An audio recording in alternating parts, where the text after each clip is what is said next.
OK, well, I'm delighted to say that joining us now on the telephone is former Bradford City captain Graeme Lee. Hello, Graeme. Hi, you okay? I'm good, thanks. Thanks for coming on to chat to us. So let's start at the beginning. You started your career at Hartlepool before moving to Wednesday, and you had a successful spell there and at Doncaster Rovers as well. How did you find making the move to Yorkshire?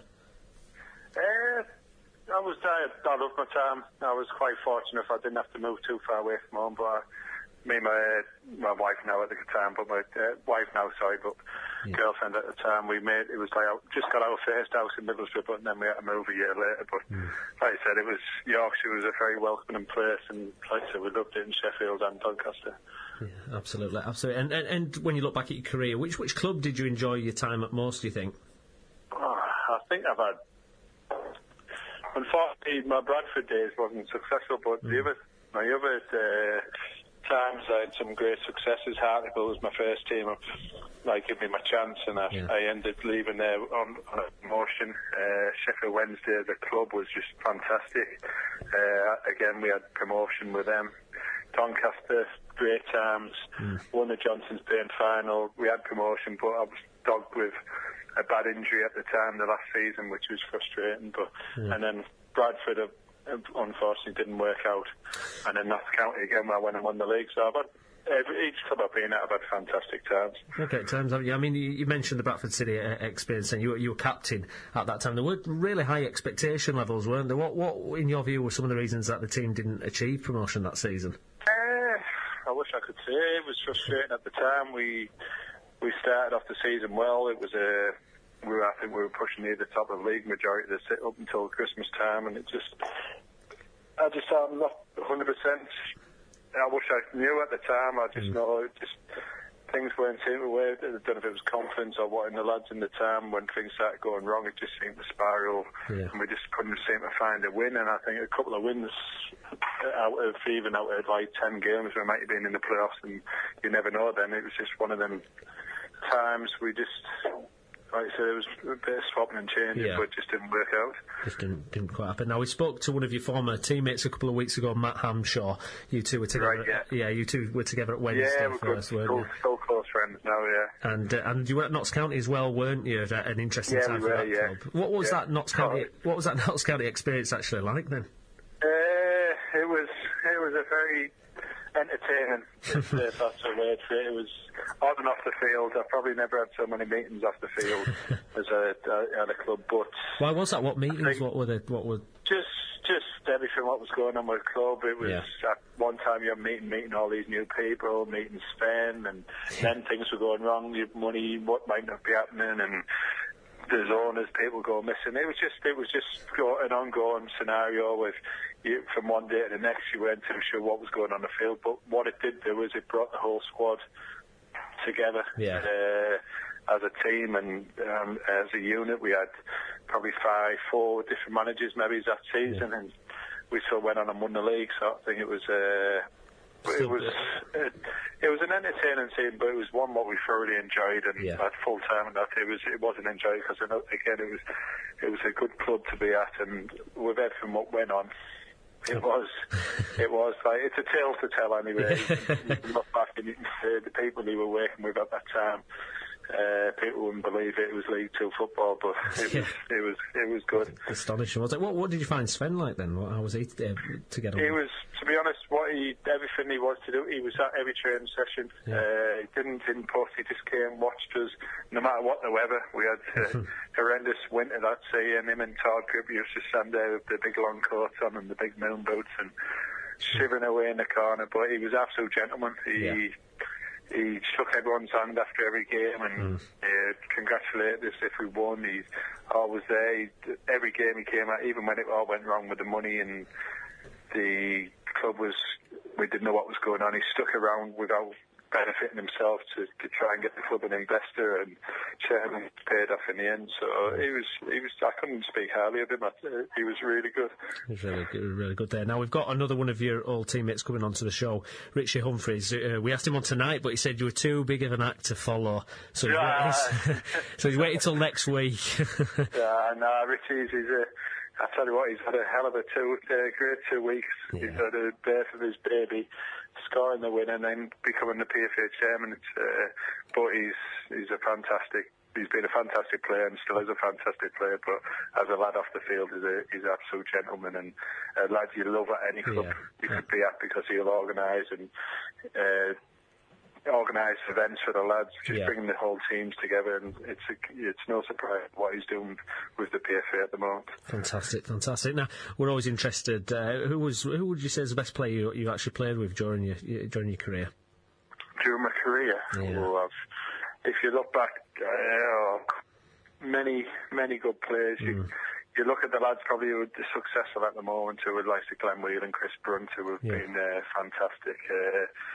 I had a lad who came over when I was at Hartlepool from Norway, Pedersen, and he was at the time he was awesome. Never seen anything like it. He'd come from the top flight in Norway. But I'd probably say someone like Chris Brunt, I think, because he was always a game winner.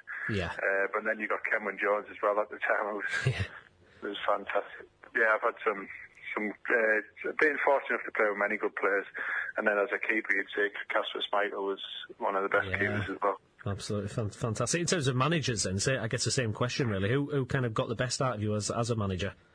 Well, it's hard to say. I had obviously some great managers. I've had quite a lot of managers as well. Chris Turner done a lot for me for Hartlepool, and then took me to Sheffield Wednesday, and I appreciate everything he done for me there. And I had I suppose, if I look back, I had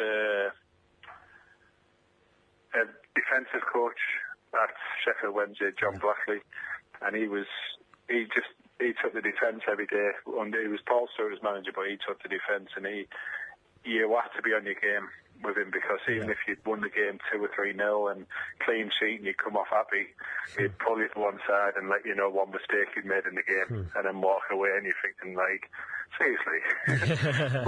but he kept you on your toes, and you were fit as a lob under them. So I think on that at the time, it was probably on form of myself. It was probably then. Probably, definitely. And now you're coaching at Middlesbrough. How do you find that experience? I'm loving it. I always interested in that side from even when I got into my late 20s. I think, especially when I late Doncaster and going into Bradford, I had a bad injury, and the frustration of that season, I looked at that side, so I'd love to be in the coaching side, managing side. That'd be my next step, and that's when I realised where I wanted to go after football. And I've been fortunate enough to get in at Middlesbrough, and then I've just gone in with the 21s now, and it's absolutely fantastic, the things I'm learning, the things you see from behind the scenes of what coaches and managers get up to. It's just another learning cave, and I'm fortunate enough to be at a great football club to learn my way. Yeah, because there's big talk, it's a big discussion in the game, isn't it, about youth development and that kind of thing. You mentioned you working with the under 21s. What do you look for in a player, and what are the crop like at Middlesbrough that are coming through? Middlesbrough, we have fantastic technical players. Through the academy, it's all they're looking at technique, touches, all skilled. They're just trying to progress the talents these lads have, and how much we can bring it forward and highlight it. It's at times you think they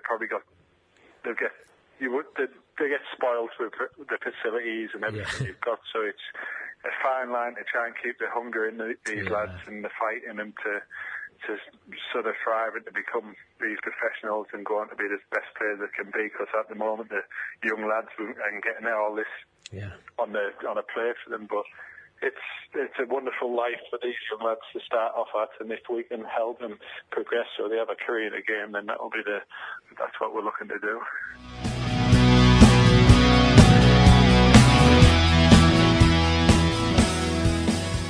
OK, joining us on the line now is our Bradford City correspondent. It's Pete Chapman. Hello, Pete.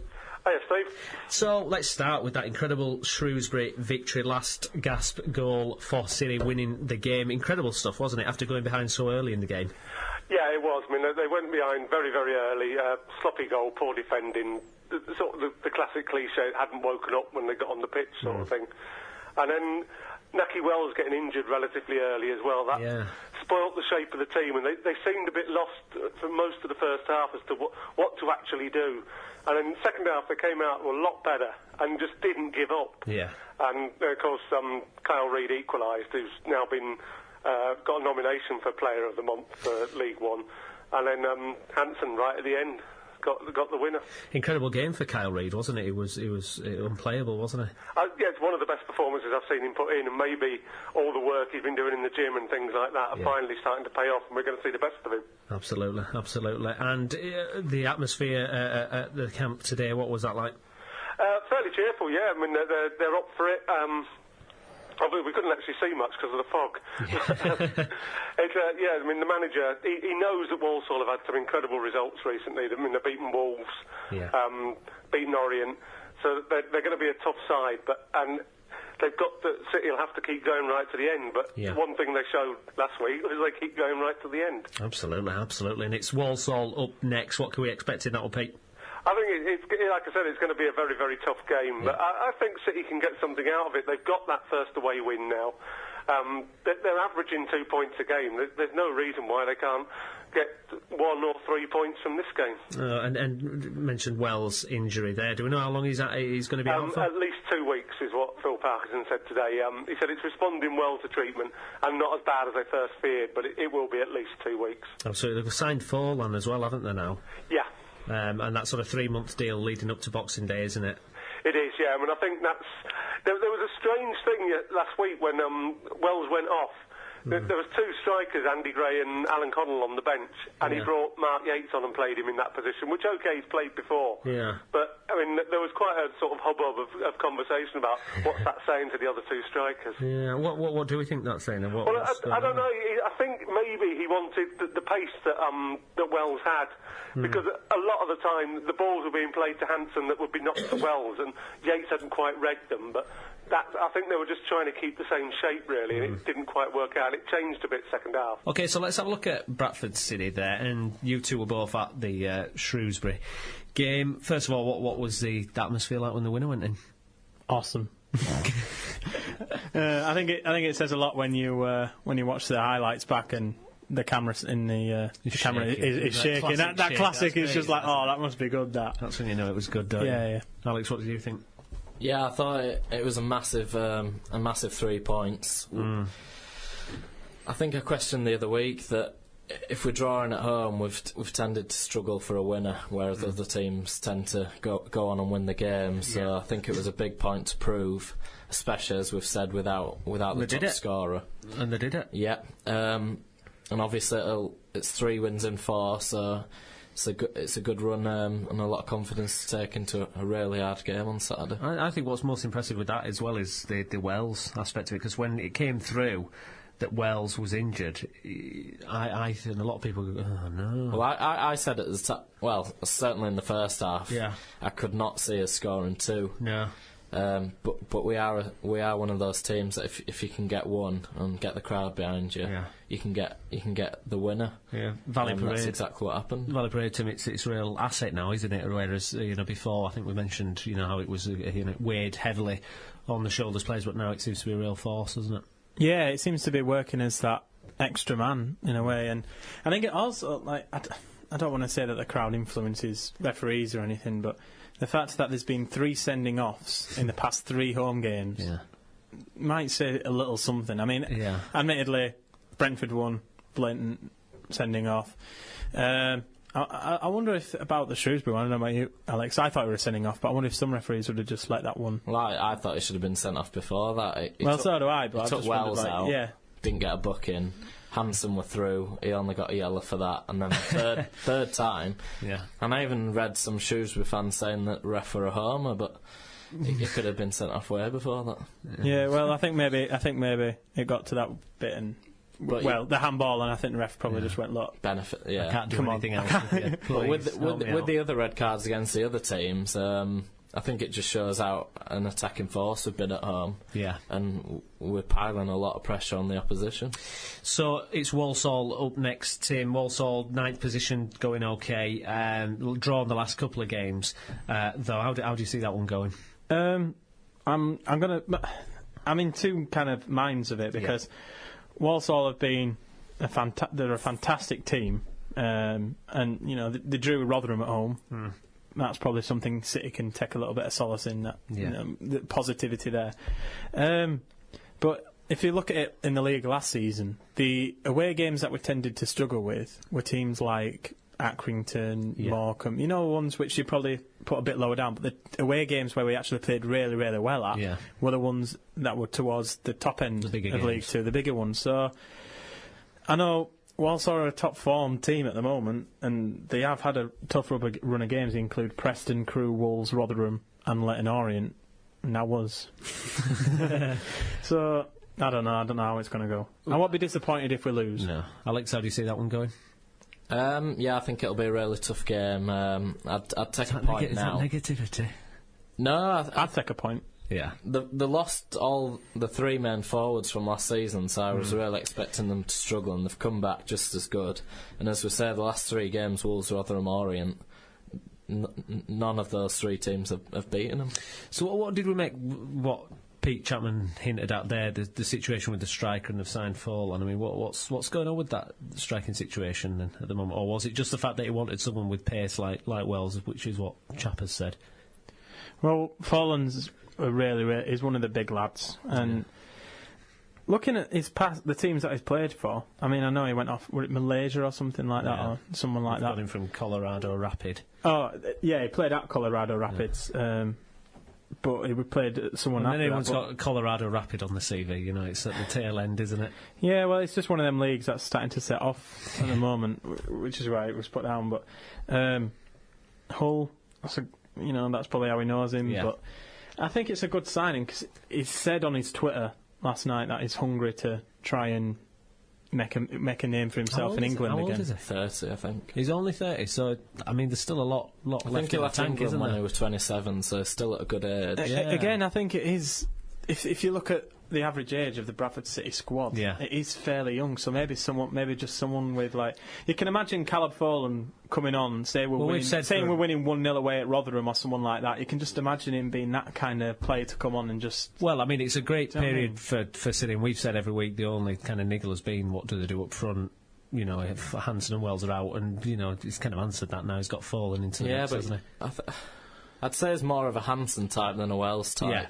Yeah, but I think Dean Windass said in midweek that he's played with Folland at Hull, and he can see him playing up front with Hansen. Right, battering ram. Yeah, and he says he's got a lot. It's got a lot more pace than you think as well. Yeah, but it seems similar type to Gray to me. Yeah, and I think Connell's more of a Wells replacement, but he obviously don't. I think you can expect one of the Connell or Gray to go out on loan. Just an interesting one. Tim, how much would Folland be on? Do you think it's? I mean, if you had to guess, I mean, what would we be talking there? Is that a big day? Is that a big wage? Do you think? Or it's only a short-term 3-month deal. I think it'd be fairly cheap at the moment because, like you said, it's only a 3-month deal. Yeah, it's coming to prove himself. It's coming to prove himself, so he'll take what wage he probably can, to be honest. So if he goes well, maybe a signing in January. Yeah, I think it should suit both of us. But I'm not sure as a direct replacement for Wells, but. To be fair, I think he was training with us before Wells got injured anyway. So it's irrespective. Yeah. Could it be maybe someone for Hansen to learn off? Someone for him to learn off, because Hansen is good with, like, you know, he proved on Saturday with that goal. He's good with his feet as well. But sometimes Hansen does seem to be lacking a little bit of maturity. Like, he's a good player, obviously, but I just think that still a bit to sometimes go, he gets drawn into things which you don't need to, or get under the wing, flicking it the wrong way. Get under the wing of someone like Folland and carry on. Okay, so if you stick your neck on the line, then is it a City win or loss or draw? Or? I'd happily take a draw. But do you think it will be a draw? I think we might lose. Same. I'm exactly like I said earlier. I really don't know. I think you should just say, City are going to lose, so then it's, you know. Well, I'll take them last minute win. Yeah, that's it. There are a lot of, like, I've spoken to a few City fans, and a lot of them are saying, oh, you know, keep the faith, we can win. And you know what? Yeah, we can win, but I don't want to. I won't be upset, like, if we'd lost to Walsall, but I'm going to go with a point as well. You go with a point there as well. Lovely.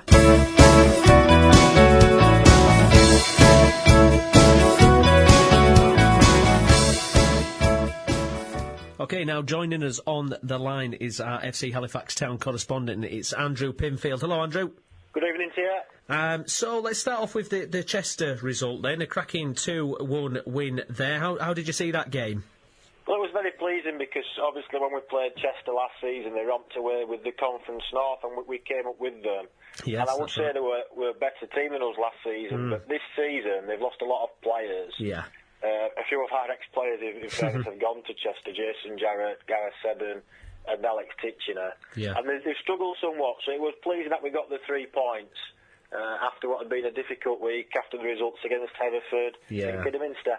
Yeah, because they were putting a real cracking run of form together, weren't they, Halifax? They were beating Grimsby 4-0 before that draw, and then the disappointing loss against Kidderminster. But they're still in a good position out the ninth in the league. That's a good position to be in at this time, isn't it? Well, that's right. I mean, if you look at our home form, we've picked up, we've only got 2 points out of a possible 21 with 19, which nobody else in the league can touch. It's just a disappointing away form, which we hope to put right on Saturday. But if we do get 3 points, then we could jump into the playoffs. We're only 3 points behind the second position. Yeah. And I don't think even the most optimistic Halifax Town supporter would have believed that. No, absolutely not. And they played Luton Town next. Luton were on a run of 3 consecutive victories, but they got a 0-0 draw against Hereford away, which isn't bad, and they're lying in 6th, a few positions up from Halifax. How do you see that game going?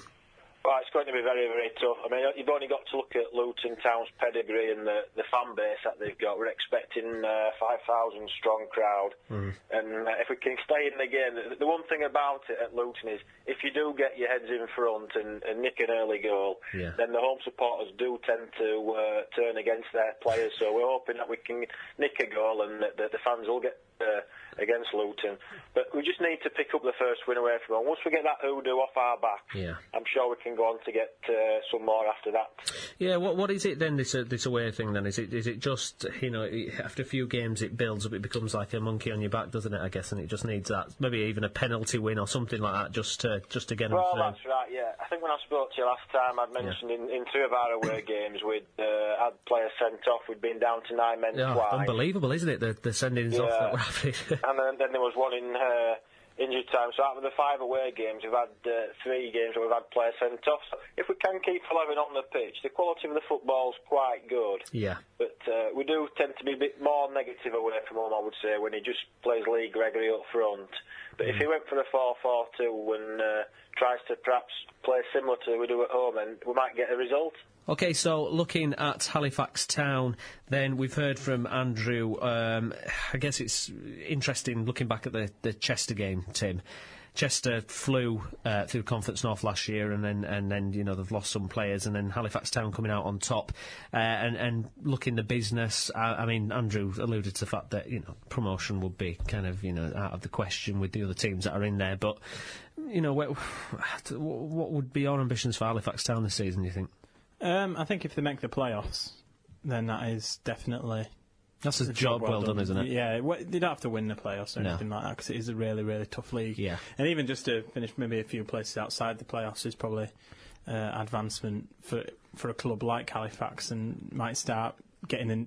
the players might want to start joining a club like that who are doing well in a conference and knocking on the door of the playoffs, but... It's always there's always one wild card in the conference and that manages to get there. Do something, upset the odds. Alex, so it's Luton Town up next. Luton looking strong. They had 3 wins on the bounce before the draw at Hereford, but they look good. That's going to. Can you really see Halifax Town, getting an away victory there? I'm not sure, but I think they'll definitely raise the game. Luton had good attendances in League 2, so. As we've just heard, it's going to be a big crowd, good atmosphere. So Halifax can go there and put on a show for and up the game, basically.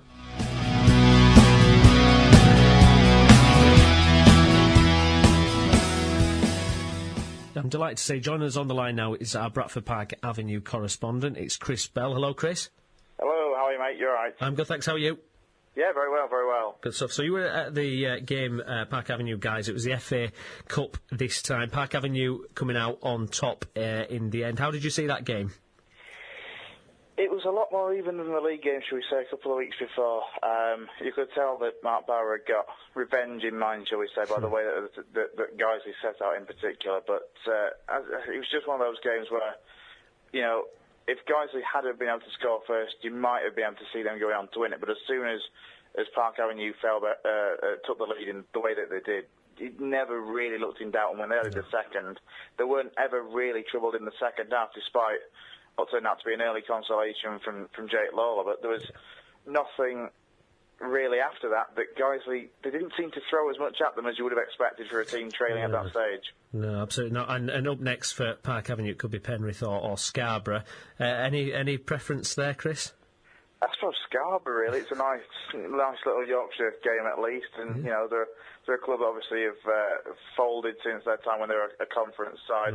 They're on the way back up, so you'd expect that they'd definitely bring a lot more, shall we say, hopefully in crowd terms to the Horsefall than Penrith would. So yeah, if I had to be favouritism, there'd be hoping for Scarborough in that one. Absolutely, and Park Avenue, of course, looking at the league, they're on a great run of form at the moment, and it's Solihull up next. It's a great run, isn't it? DC's really managed to turn it around from that start.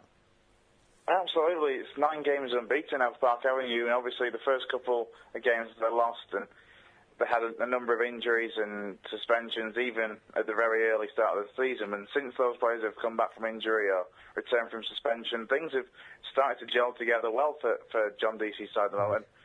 They're proving hard to beat. When the fall behind, they start to get back into games. When they go ahead and concede, they're then pressing forward, looking for a winner, sort of thing. So it's definitely encouraging times, but Solihull on Saturday, obviously the two sides played a fortnight ago in the league. The Horsefall drew 2-2. Away at Solihull, it's going to be a difficult place to go, because if I'm right in thinking, they're still unbeaten in the league at least. Yeah. It's going to be very tough, though. Absolutely, and looking at guys, obviously they lost to Park Avenue in the FA Cup. Then they're really struggling. Since sacking Steve Kirrick, it's been a really poor run of form. And Matt Bauer still waiting for that first victory. Where do you see guys at the moment? Well, it's 4 games since Mark Bauer's taken over, 4 defeats, 9 goals conceded. It's not looking great for them, it has to be said, and it doesn't get any easier at all, because they've got to go to Altrincham, who are definitely mine and a number of other people's favourites to win the league this season. So it's going to be a difficult game, of course. Walshaw against his old side. You can almost put some money on him getting on the score sheet, no doubt, just because that's how football works, isn't it? So it's not looking great, to be honest. And it's currently difficult to see where the results are going to come from. Performances haven't been too bad, despite the results. But you just struggle, to see at the moment from Gos's perspective of where the result is going to come from, and where they're going to be able to, pick up a win and then build on that. Yeah. It's certainly going to be difficult, and you've got to worry for Mark Bauer as well, because if he can't turn things around, within the next 5-6 games, whatever, they're definitely going to end up in how long would he have? At this early stage, but how long would he get? Yeah. Exactly. How long do you give a new manager with very little managerial experience? And if things don't turn around soon, they're in grave danger of being dragged into that relegation mix at the bottom of the Conference North, which is, frankly, somewhere it'd be an absolute abomination for the club to even find themselves in that kind of battle. Absolutely. And they've got Lewis Swain, haven't they, on a 1-month loan deal from City? Yeah, much to the annoyance of everyone involved with Bradford Park Avenue, really. Spoke to John Dean, the Park Avenue chairman, spoke to John Deacy, of course, Park Avenue manager, about the situation. Neither of them wanted to let Lewis Swain go, sort of thing. Obviously, the month's loan was up. Yeah. As far as Park Avenue concerned, they wanted to keep Lewis Swain back. As far as Bradford City were concerned, they were happy for him to return to Bradford Park Avenue. It was only Lewis Swain that decided, no, I don't want to be here. I want to, go on to... I wonder why. Have we got any insight into why that is? The only thing that I can currently pinpoint it to, basically, is the fact that at Park Avenue, he came off the bench more often than not. Right. On Saturday, for example, for Guiseley, he started. You've got to look at it and think there's possibly more opportunity to start at Guiseley than there is at Park Avenue at the moment, because when you look at Guiseley's ranks, they've got likes of Phil Marsh and Craig Hobson, but they're very much out of favour, it seems. They were out of favour under Steve Kittrick. They seem relatively out of favour under Mark Bauer. Yeah. Of course, he's brought in Alex Johnson on loan from FC Halifax as well. So you've got 2 loan strikers there that effectively will be the first 2 options for Mark Bauer for Guiseley's side. So the only thing that could put it down to is a reason to, not want to be part of the Park Avenue squad and move to Guiseley is frankly the chance of first-team football. OK, so we've just heard there from Chris Bell. Tim, if you look at Park Avenue and Guiseley, I mean, they couldn't be kind of further apart in terms of form.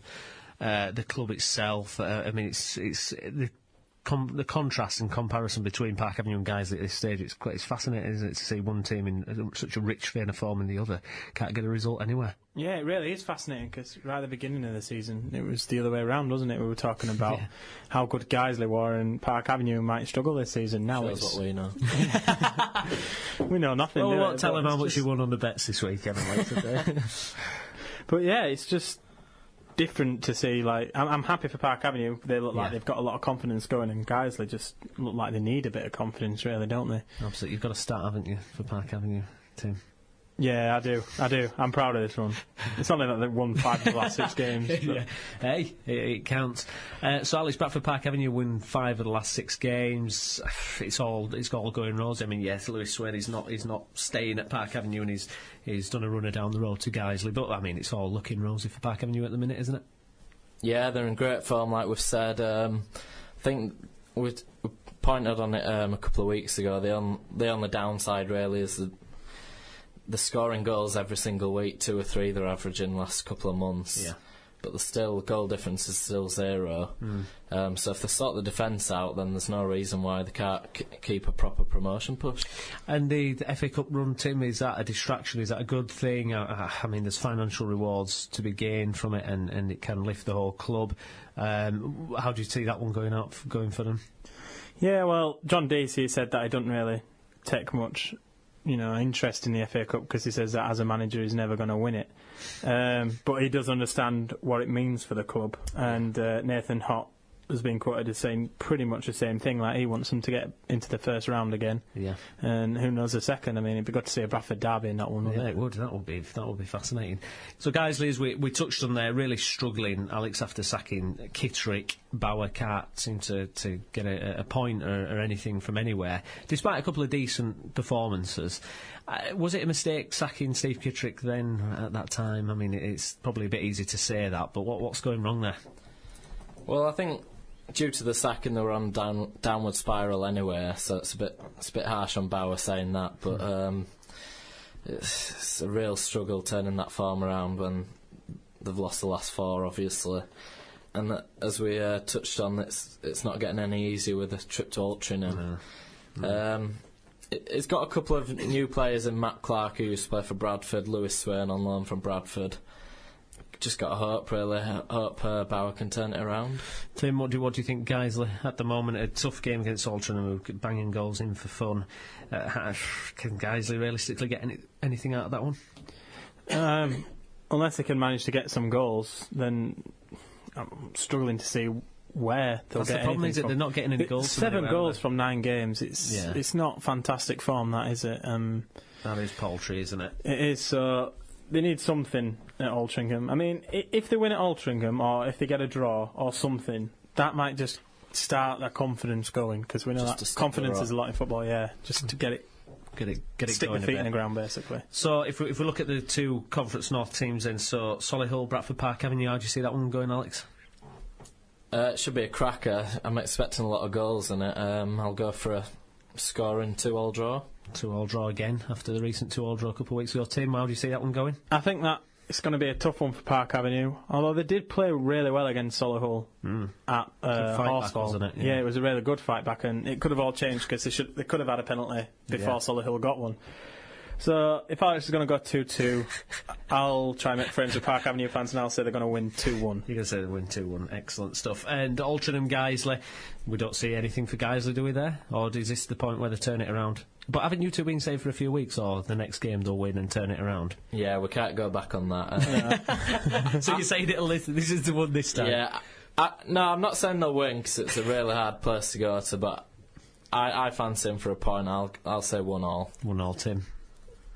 I'm going to say that they might sneak a 1-0, and I'm only basing that on the fact that Altrincham lost 1-0 to Leamington away, and Leamington aren't exactly one of the top teams in the division, are they? So let's help guys. 1-0. Let's go for that. Yeah, let's get Guiseley back on track.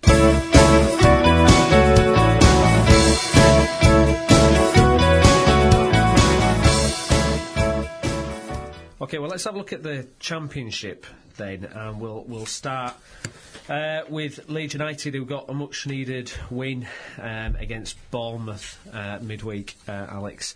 Rough time for Leeds prior to that game. A lot of criticism for the manager, the players. New investments supposed to be around the corner. Vital win. Yeah, again, yeah. Vital win, though, against Bournemouth. That wasn't much needed. Yeah, big win against Bournemouth, who were an unpredictable team. Yeah. They obviously missed a penalty in the first half when Bournemouth's keeper got sent off. Yeah. But yeah, even when they went a goal ahead, they conceded, so they've shown a lot of character. But yeah, it could be the win to get them back on track. They obviously lost 3 in the trot. Yeah. But Derby, new manager, it could be a tough away game. Yeah, I mean, when you look at Leeds, I mean, it's just a pure case that they just simply haven't invested in the players. Whether the money's there or not doesn't seem as though it is. Essentially, just haven't got a good enough team to even think about playoffs after, really. Is that just the brutal honesty of it, or is it just the fact that it takes time to gel, the fact that Reading were in a similar position when McDermott were there, the year they won the league? I think just time. As a team, they're not a bad team. I just think that they're lacking a goal scorer, really. I mean, Ross McCormack hadn't scored in the past 6, and a lot seems to be getting put on him onto scoring. But he's more of a creative forward. Ross. I've never seen him as he got a lot of goals last year, but he's not. I see him as more of a second striker. Like, really. Looking through the Leeds team, can you think of one person you would look at and go, he's going to be our out goal scorer? Varney, no chance. Hunt, no chance. Matt Smith, no. I just not the needs that kind of poacher type forward. I think. Well, I mean, a couple of seasons ago, like Bradford City were in exactly the same situation. Yeah. They had everything else in place. Yeah. It was just a goal, someone to knock the goals in, and that's probably kind of happened the season before. And then last season, suddenly we managed to get 2 goal scorers, and then both working at each other, and then it just boosts you up. But no wingers either, Alex. After Leeds, have got no out and out wingers, and that's a lack of pace, aren't they, going forward? Paul Leon's good talent coming through. Yeah. But you don't want to rely on a teenager for the rest of the season. They have to be bloody good, don't they, if they're going to... I think we touch on it every week. As you said, they're a decent team, but you wouldn't expect that team to get in the playoffs. No, absolutely not. And looking at Huddersfield then, Tim. Huddersfield, I guess there's a few similarities with Leeds in terms of up, down, but they do seem to have a little bit more. And, when you've got a James Vaughan type who's doing as well as he is, and they're playing Watford, how do you see that one going, and what do you make of Huddersfield in last couple of games? Well, they've drawn 4 of the last 5 and won the other one. So they're a difficult team to beat. I mean, they played some tough games there as well. Doncaster, Charlton, Blackburn, Blackpool and then Borough away on a Tuesday night, which isn't always the nicest place to go, I'm pretty sure. Amazing to think Leeds have won more games than Huddersfield, though, isn't it? It's the losing column. That's a massive problem. But no, they're definitely a difficult team to beat at Huddersfield. I mean, they could have won against Blackpool on Friday night. Yeah. But Watford, they're just... something else at the moment, aren't they? Watford, Zola, second season. I mean, what do you make of them? Well, I think they're a really hard team to predict. Watford, they can hammer teams, but at the same time, they can go away and struggle. Going back to Huddersfield, obviously the difference between them and Leeds is James Vaughan, but they've also got a young lad called Dwayne Holmes who's come on the last couple of games who looks absolutely amazing. Yeah. Saw him on the Sky game against Blackpool and he looks outstanding. He looks good. So, predictions then. Let's get predictions. First of all, Derby versus Leeds. So, it's Steve McLaren's first game in charge of the Derby manager. I mean, we heard stories of how McLaren came down when they were losing 4. I think it was 4-1, wasn't it, half time? And they turned it around to 4-all. Don't know how true these things. That's a big lift. Yeah. I mean, is that a bad time to play Derby, or is it a Steve Kittrick thing? I think it's a bad time to play Derby. Well, if you look at something that Derby have got that Leeds haven't, it's goal scorers. I mean, they've got Craig Bryson, who's scored 6, Chris Martin's got 3, Johnny Russell's got 4. I mean, Leeds don't have that at the moment. I mean, it's keeping the door shut that they're struggling with. So maybe Leeds might be able to pick something up from that. So, interesting one with... I mean, what did you think of the Clough sacking at Derby? Do you think that was justified, or...? Well, there are a few managers I expected to be sacked before him, but for quite a few seasons now, they've been mid-table and not showed many signs of progressing. No. I think this season's actually the best team is put together, and I think after the Forest game, they went back to mid-table, and they've probably thought, well, this is the best team we've had for a few years. Yeah. We should be taking advantage of it. So there's definitely managers worse off than Clough was. Yeah. But at the same time, doesn't really matter what other teams are doing. If Derby feel a new manager can get the best out of better players, then they need to make that decision. So what do we see then? Derby or Leeds or draw? What are you saying, Tim? Derby win. Derby win. Alex? I think it'll be close. I'll go for another draw. Another draw. Huddersfield, Watford. How do you see that one, Tim? I'd say that being a 1-1. I think Huddersfield can probably nick a goal. And they've proved that they're a difficult team to beat, but watch for that. I'm saying that now, they'll get tonked, won't they? Alex, Huddersfield, Watford. It's a tough one. I think Watford could end Huddersfield's unbeaten run. I think if they score early, they're well capable of getting a few. But like we said, Huddersfield are tough to break down. I'll go for a narrow Watford win.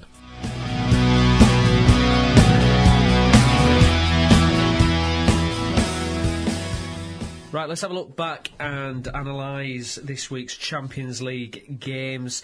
So let's start with Tuesday's games. We'll start, first of all, with Arsenal versus Napoli.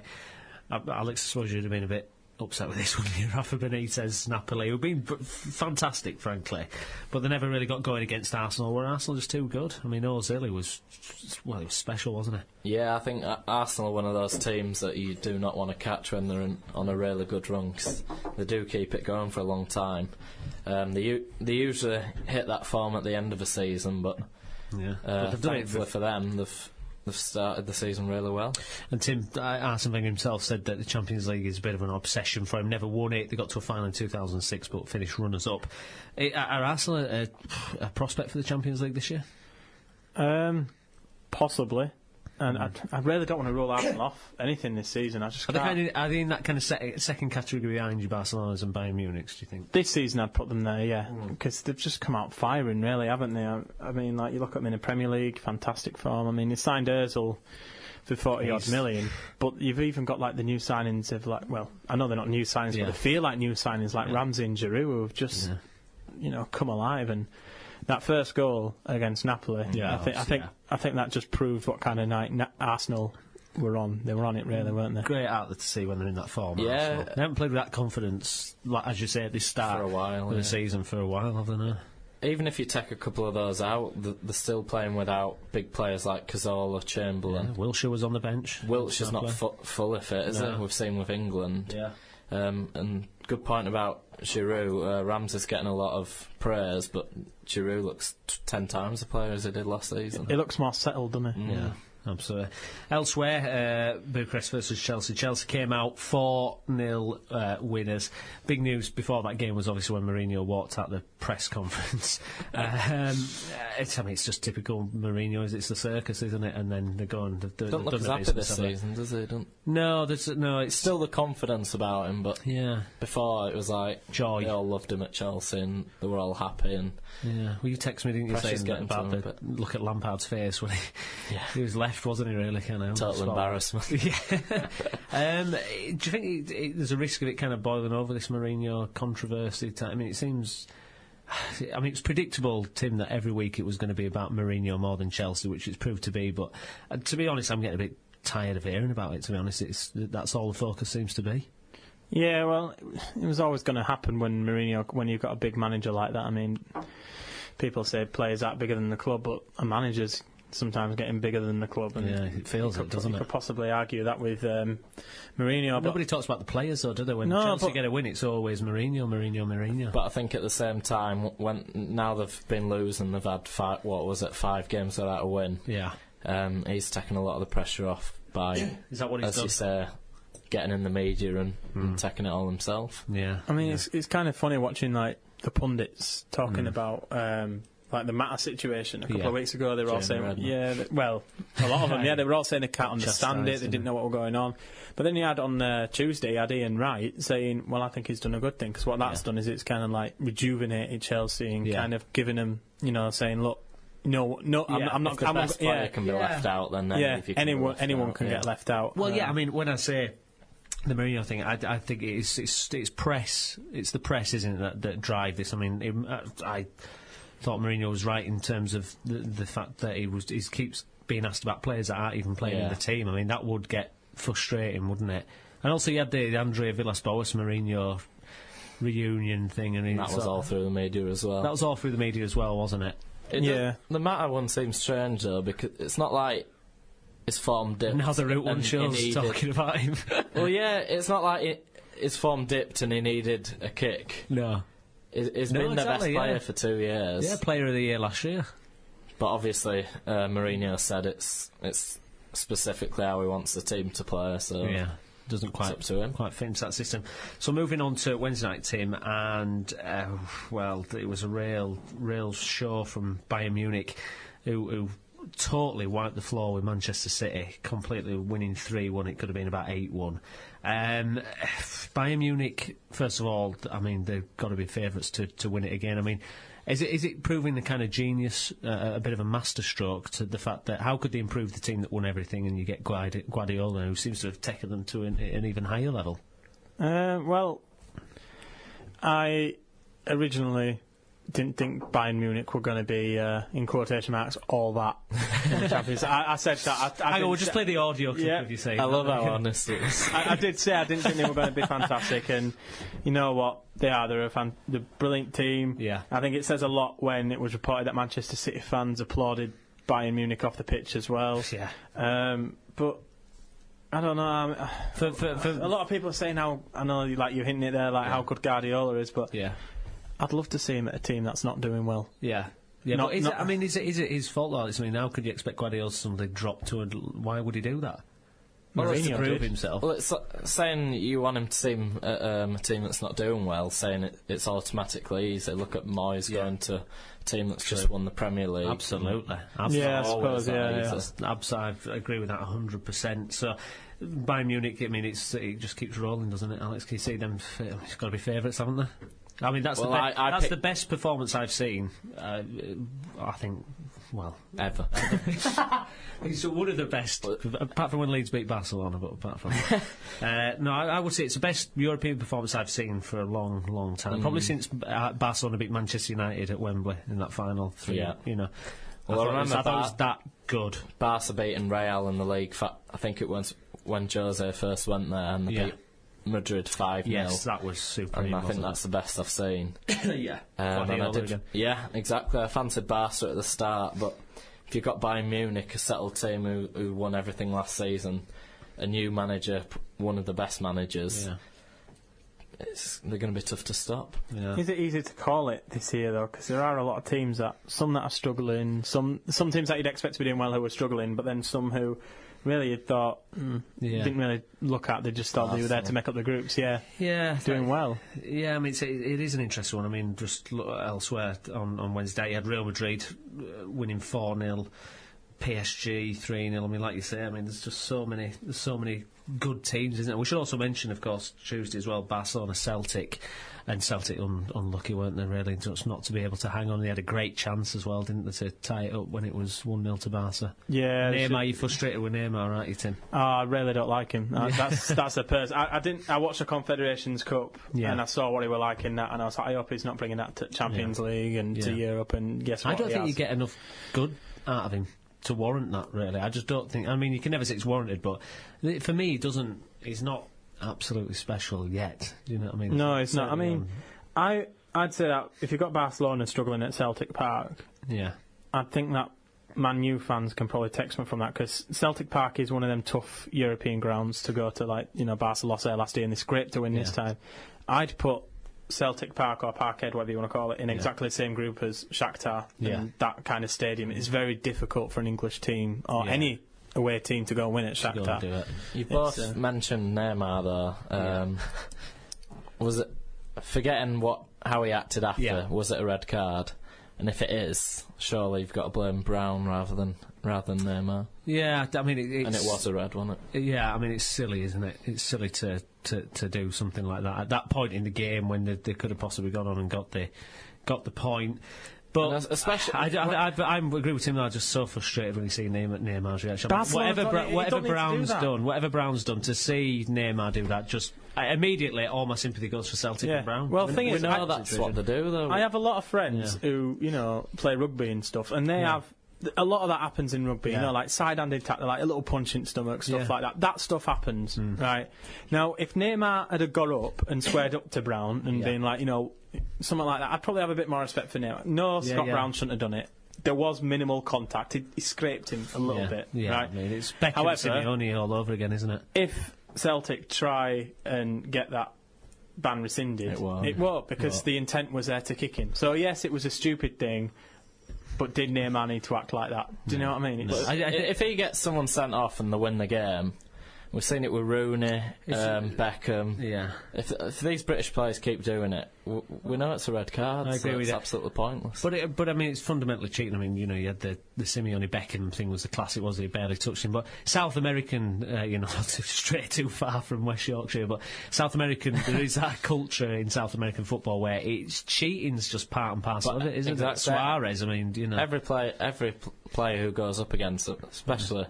Rooney and Beckham were a bit inexperienced and younger at the time, but Brown, I mean, exactly what they're going to do. So, final English team that was in action then, Manchester United against Shakhtar Donetsk. So, if Man United were winning, Tim, would you have expected them to see it through, or is it just the continuation of a struggling start under Moyes? It's a struggling start, isn't it? It's not much confidence. I still think that a 1-1 result at Shakhtar isn't too bad. I mean, they do say win your own games, draw your away, don't they? So they've done that so far. Yeah. They should still. I'd expect Man U to still qualify. Yeah. Whether it's in first or second remains to be seen. Yeah. Alex, if Manchester United have had a harder group, would you think that they'd be struggling to qualify the way they're playing? Well, if they had Arsenal's group with Napoli and Dortmund, you wouldn't. You'd be concerned, wouldn't you? But I think they've played the hardest away game they can in that group, and they've got a point. Yeah. And arguably Leverkusen at home's probably the hardest home game they'll get. Yeah. So I think they've had a decent start in Europe, but obviously we'll touch on it soon in the Premier League. They just keep saying it. I just can't see them getting in the top four. Absolutely not. Well, let's have a look at the Premier League then. And let's have a look at the fixtures for Saturday. Well, Man City coming off the back of that woeful performance against Bayern Munich. They're playing in-form Everton, who battered Newcastle on Monday without really having the scoreline to show for it. Tim, that first half, because you're a bit of a Newcastle supporter, but that first half, Everton versus Newcastle, Everton were really good, and you fancy them to give that Man City a game, don't you? I do fancy Everton to really have a go at Man City, to be honest. I think that it's a bit of a disadvantage that it's at the Etihad, where I think Man City seem to have a bit more confidence, unlike last week at Villa Park. But I think that got a good record Everton at Man City, haven't they? But then you look at the way Vincent Kompany's playing, and Romelu Lukaku is a big, strong player. Yeah. Will Vincent Kompany and Nastasic be able to handle him? Absolutely. Well, I guess that's the key question. I mean, it's proving such a great deal, isn't it, getting Lukaku there? I mean, it was a really good performance from Everton, wasn't it? Yeah, well, we said on deadline day that we all thought Everton had strengthened really well. I think it's a good game for Everton. Wednesday night, Man City had a really hard game. Yeah. They lost the last Premier League game as well. Everton can go there full of confidence. And I wouldn't be surprised if Everton got at least a point there. Got something right. Ross Barkley, obviously, had another great game for Everton. It speaks volumes, doesn't it, when an English player, up and coming, is given a place in the starting lineup week in, week out. He knows he's going to play, and you look at the other players that don't get games. Rodwell at Man City, for example, who probably would have been playing under Martinez at Everton. It says a lot, doesn't it? The English players seem to not really be given the chance to, but when you put faith into them, like a Barkley, look what happens. Or is Barkley just an outstanding talent and would have forced his way to the top anyway? I think Barkley is an outstanding talent. I think he's a great player. My only worry is, you go back to when David Beckham first started playing. Yeah. If you put a young David Beckham playing now, would he get poached by Man City or someone like that and end up just rotting in their reserves or cup squad or whatever? But I am worried that Ross Barkley will go down the same route as Jack Rodwell, and I just don't want that to happen to him because he's too good. Well, Gerrard's been in Barkley's ear, hasn't he, about staying at Everton? Yeah. He could stay at Everton until he's 23, 24. There's no need to rush a move, is there? Well, yeah. Well, I'd say Everton are similar size as Tottenham, and Bale got a dream move through playing for Tottenham every week. Yeah. To be fair, Barkley was 6 months ago. Was on the line at Leeds and he couldn't get a game, wasn't he? Oh dear, less said about that the better. But Roberto Martinez, he is one of them managers who is always willing to give all the youngsters a chance, and young English or British youngsters, like there's Callum McManaman. He's giving him a chance, and now he's giving Barkley and McCarthy. I'd love to see. Like you just said about Gerrard saying stay at Everton for as long as you can. Absolutely. I said a couple of weeks ago that it's a dying breed, these kind of players like your Carragher's, like your Gerrards, your Scholes, all these players who stay at one club. And I'd love to see someone do that like Barkley. It's easier to say. It is easier to say, club than... Yeah, absolutely. And don't forget, Gerrard nearly went to Chelsea, didn't he? At the same time... There was a death threat away, wasn't it, from... Martinez is so calm, and you can tell all the players are relaxed, even if they had a bad game. They won't get slaughtered for it. No, I like Martinez. Yeah, if you look at Zaha at Man United, they've got 3 or 4 wingers who aren't performing, and still Zaha's not barely had a chance, has he? Here's one for you then. If you were an Everton fan, knowing kind of, if you benefit of knowing what's happened now, if you could take Moyes back and have that same consistency, or go for something a bit different with Martinez, which way do you think most fans would go? I think they'd go with Martinez. I mean, Joy Barton tweeted that there hasn't been a good Everton passing team since 1986. That's what Martinez has brought, hasn't he? He's brought a well, I think those managers are starting to get recognised now. You see Rodgers and Martinez, who did great at Swansea, both ended up at big top clubs. I think not the old guard, but a bit more cautious managers are dying out a bit now, aren't they? Yeah, thankfully. Cardiff versus Newcastle. Newcastle... well, what can you say? I mean, we're 16th in the table. It's a difficult start. That sometimes look like they could be world beaters. I mean, other times that first half against Everton was just dire, wasn't it? I just hope Younger and B will go. How can you play You're that first half? Not a fan. I don't like Younger and B. I just think that some of the signings that they made weren't the quality that they needed, or to lift them, because he's finished 5th that season. So they've gone for players who aren't as good. The best player they signed is on loan, and that's Loic Remy. Yeah.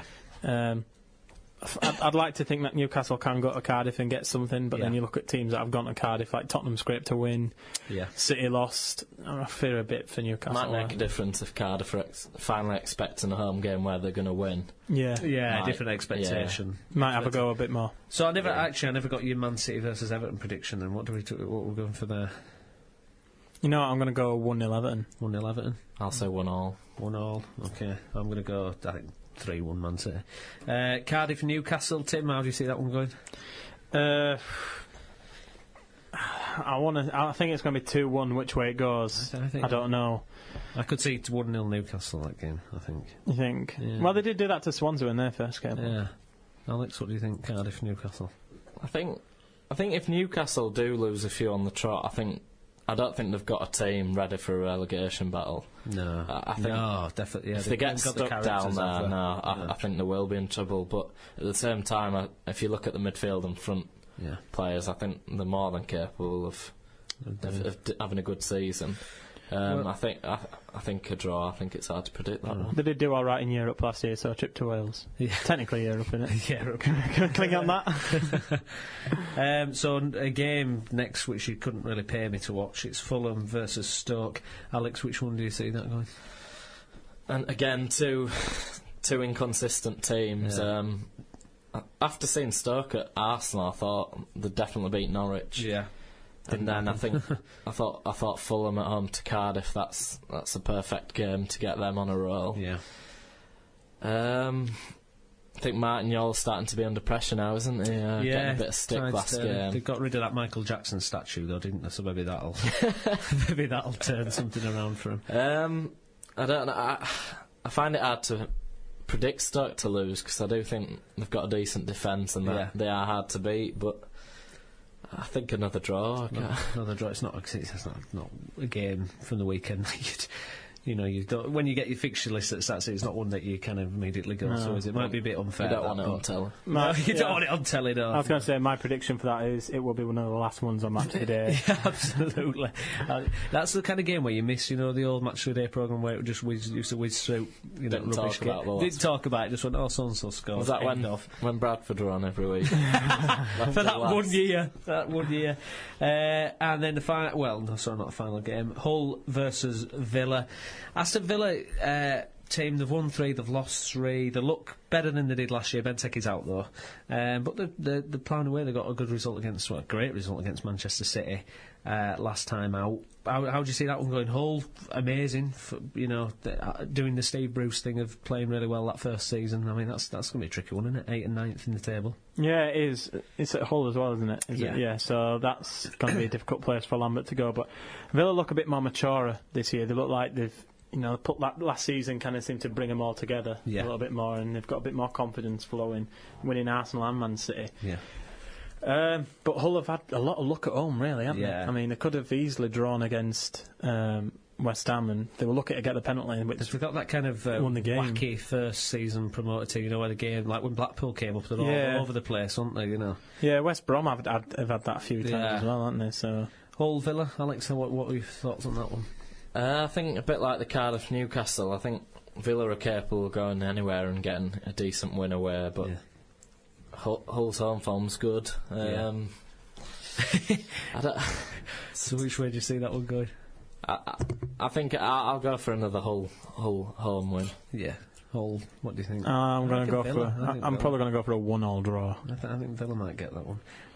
Final game on Saturday, Liverpool versus Palace. Now, Alex, Liverpool, I read an article, I think it might have been in the Guardian or the Mail or something, and it was talking about great Premiership strike partnerships, and then they had a lot of praise for Sturridge and Suarez coming back. But it's only one game where it's kind of worked out. But has Rodgers found a system to make it work?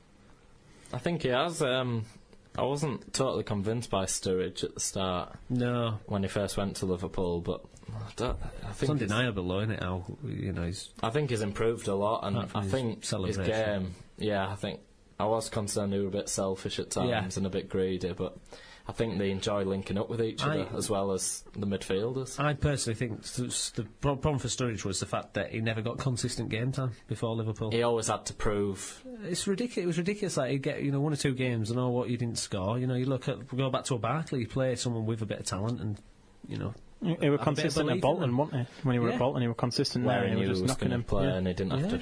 Snatch and says it all, doesn't it? It does says it all.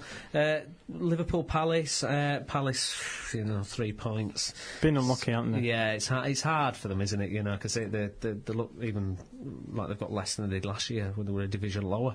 Yeah, without Zaha. And I mean that's not a trip you fancy him to get anything from. Is it Anfield or is it one of them? Well, I can't say anything. Northampton went to. Northampton, they went in League Cup and won there, didn't they? Yeah. Southampton won last weekend, so it is a place where Liverpool can trip up. Yeah. But I fancy Liverpool for that one. I think that, Suarez back just kind of gives them all a big boost of confidence. Yeah. The Suarez factor, you think, is interesting because obviously the transfer requests, the controversy, the bans, but it seems like, water under the bridge, doesn't it, really? Yeah, well, I didn't expect them to beat Southampton. Is that fickle fans? I do think I think they could hammer Palace, to be honest. That Hitler did really bad things, but he scored a hat-trick for us. It's fine. That's what it seems to be. No, I think him and Sturridge are going to carry on the form, and I think they'll beat Palace comfortably. Victor Moses has done well as well, though, hasn't he? Yeah, he's someone who I'm surprised was let go, to be honest. Well, is he another one that fits into the never got enough games at Chelsea? Well, he definitely didn't get enough games at Chelsea, did he? I mean, no. But then when you look at Hazard, Oscar, Mata, them ones, and then you saw that De Bruyne guy coming in, he wasn't really going to get a game. It wasn't going to happen, was it? Okay, Sunderland versus Manchester United. Sunderland post Di Canio team. Manchester United in a bit of a state. I mean, 12th in the table after 6 games. I mean, we haven't seen that for a while. Is that? I can see that being quite a tense game, really. Yeah, I can. I mean, I did say that Sunderland could get something out of the Liverpool game. I did think that they could get something. And they did play really well, did Sunderland, in some parts, and they could possibly, but then... Fans were right behind them as well. Yeah, they were, and they really wanted it. So I actually see Sunderland winning Man U there, or at least getting a draw. I mean, I know last season I think it was the Van Persie show was that game, wasn't it? At the Stadium of Light, but... This time round. Alex, Sunderland, Manchester United, I kind of fancy Man United to get a 3-1 or something. No, I think it'll be closer, Steve. They're coming back from a long distance away trip midweek, and as we say, Sunderland fans seem to be more behind the team now, and they did play quite well second half against Liverpool. Seems to be a lot of confidence there, don't there? Yeah, I think they need Altidore to start scoring. They need a few more goals, but I think it'll be close. I won't be surprised if Man U win, but I think it'll be close. Did you see the part of the Alex Ferguson interview with Charlie Rose where he was talking about Moyes, and is Moyes under pressure? Could he get sacked? And everybody involved with the club says no, that he'll get 3 years. But do people want him to get sacked, though? Would people like to see that happen? That maybe, like it shows Man United, because they've had this such long time of consistency, that finally they're the club that are in their trouble. I mean, they have had worse starts, and one of them was under Fergie. But if they get sacked this season, they could turn into a Chelsea, and they'll be sacking managers every 6 months. We keep hearing, like Gary Neville came out. He said, "Well, Ferguson got 6 years at the start, but the culture in football was very different in the 80s compared to now." Fergie didn't come in when they'd just won trophies year after year. No, it's all money orientated now, though, isn't it? Yeah. Well, I know it was then, but it's not as much money orientated. Man United have to win something to keep that sponsorship money coming in, and they can't afford to not. Well, I think January they'll spend money. They'll have to. There's a report that they were going to be given £100 million or something to, like, obviously I know the papers might have exaggerated. They're going to look like a Formula 1 car, isn't it? They'll buy players before they get rid of Moyes, I'd have thought. Yeah, they'll splash cash. Got a great player called Kagawa, though. He's going to get a game, can he? So let's move on to Sunday. Norwich versus Chelsea, then. Norwich, vital win last week. Chelsea coming off the back of a good win in Europe. Norwich, it's not really worked for them as we expected. We thought we might push on a bit more this season, but... are there signs that maybe the wheel's starting to turn, as things are starting to come together, or is it... Well, they're only 4 points behind Chelsea, Norwich. Yeah. Obviously, they got a good win at Stoke. Yeah. Level on points for Man United. I'm pretty sure a lot of them teams would have taken that. Yeah. How good would you be? You thought, I'll take being on level points with Man United after 6 games. What, we're in 14th? How is this possible? So do we... is that going to be comfortable? That's going to be comfortable for Chelsea, isn't it, that? Well, nothing's comfortable for Chelsea at the moment, is it, really? No. Who's going to be up front at Well, yes, Torres is out for 2 weeks now, isn't he? Torres against Tottenham, he played like a fighter, didn't he? In that really literally. Up for it, didn't he? But yeah, he looked really up for it. Got his claws out. Yeah. His first touch with Torres is not always great, but he showed something else, didn't he? I think he's their best one. Best striker. Even if he doesn't score, I think the team tends to play better with him. Yeah. He plays very well with Mata. Yeah. Better than any of the other strikers, anyway. But yeah. So give Demba Ba a game. Yeah. Where is he now? What's going on with him?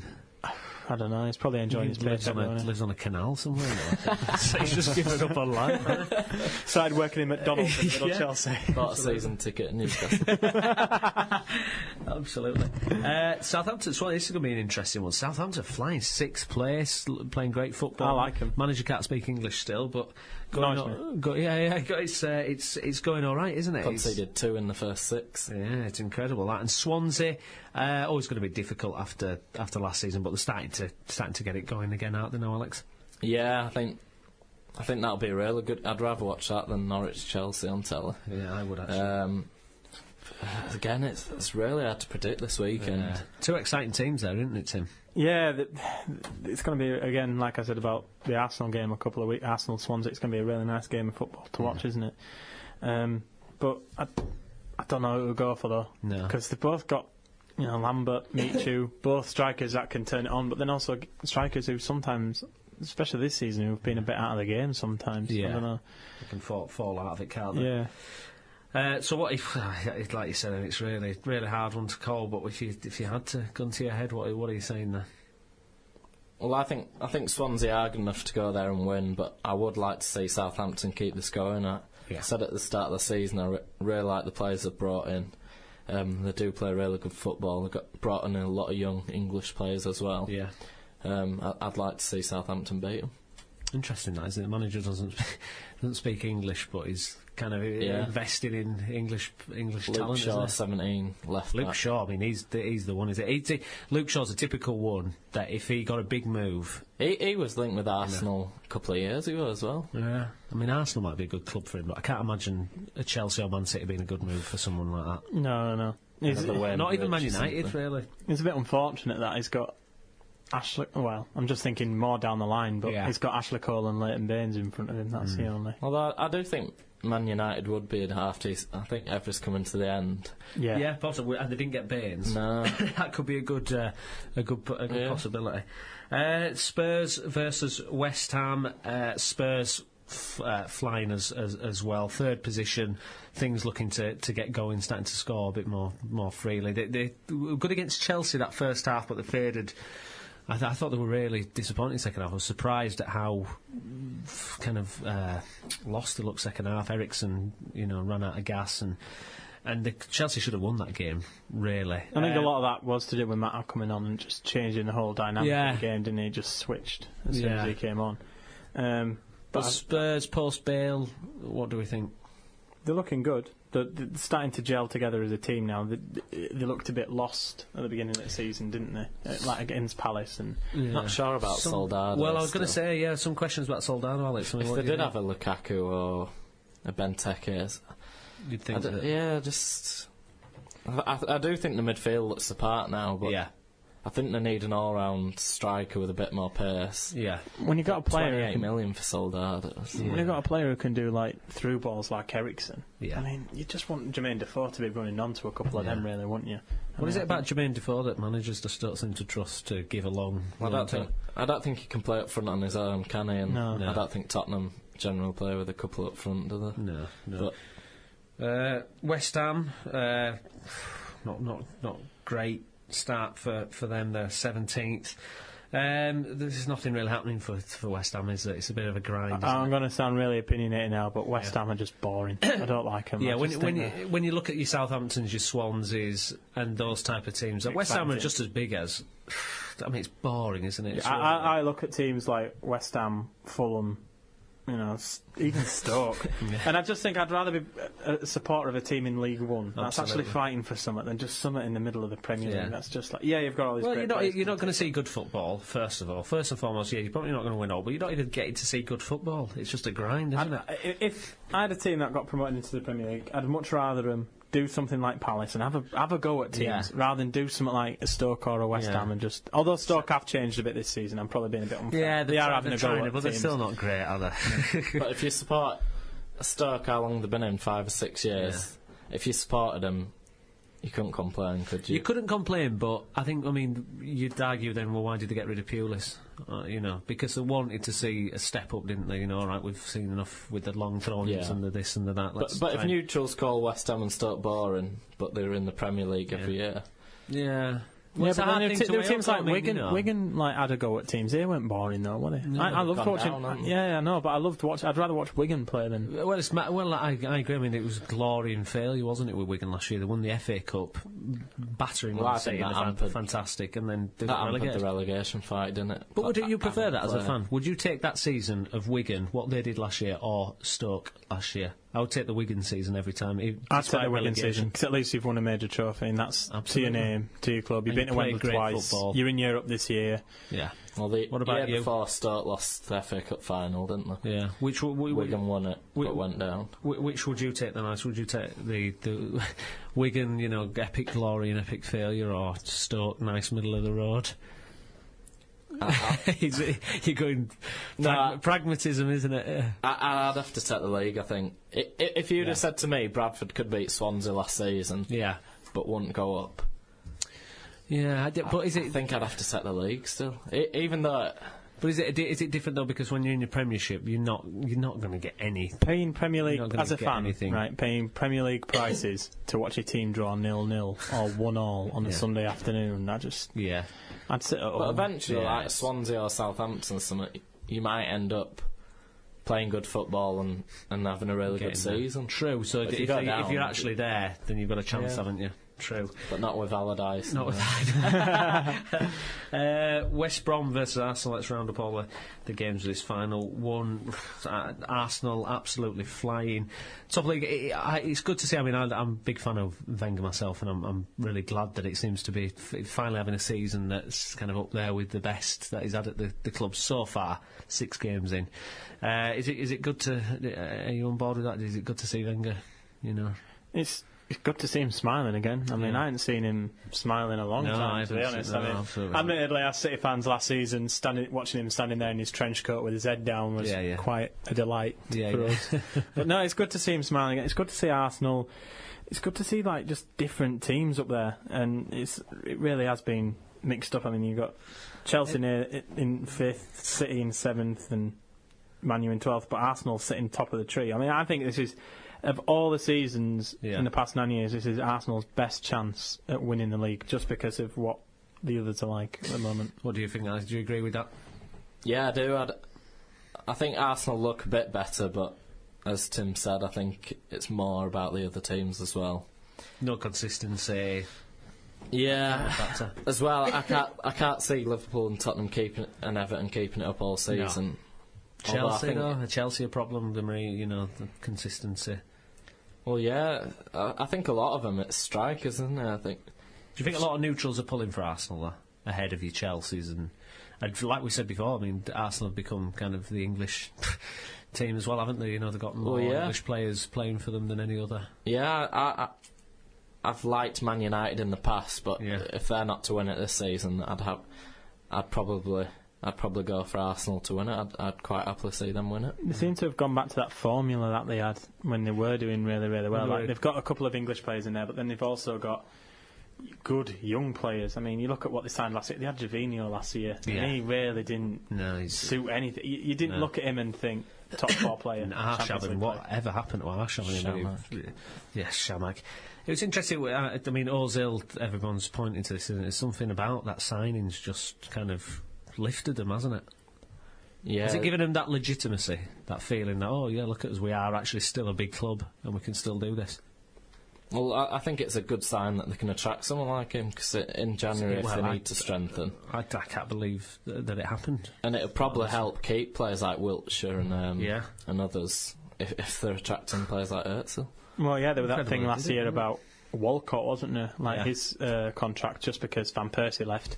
They all signed at the same... Gibbs, Ramsey, everyone signed at the same time, didn't they? Yeah, and it was a big moment. So, West Brom, Arsenal, how do we see that one going? I've got a feeling that it'll probably be a draw, something like that. Arsenal's run will come to an end, I think. Well, Arsenal struggle at Hawthorns, don't they? They have done too well there in the past. West Brom are another team I liked. I think West Brom, Southampton, those are the sort of clubs I like to see do well. Yeah. Talking about mid-table Premier League teams, West Brom, I think this season they've done well. I mean, I agree with Steve Clarke when they won at Old Trafford. Yeah. When Steve Clarke went, I hope people don't say how bad Man U won, actually say how good we were. Yeah. And I think he'll set up pretty much the same against Arsenal. I think it'll be quite defensive because you can't have a go at Arsenal because the speed in their counter-attack is incredible. So you have to go for it. Who are you going for, West Brom? 2-1 Arsenal. 2-1 Arsenal, Tim? I'm probably going to go for a 2-2. Yeah, I think probably a draw, West Brom to nick it. OK, that's all we've got time for here on the Route 1 show. Remember, you can download and subscribe for free on iTunes. You can also listen on YouTube. And don't forget to follow us on our Twitter page at the Route 1 Show. And we've also got a blog now, theroute1show.tumblr.com, where you can hear the views and the thoughts of the team here.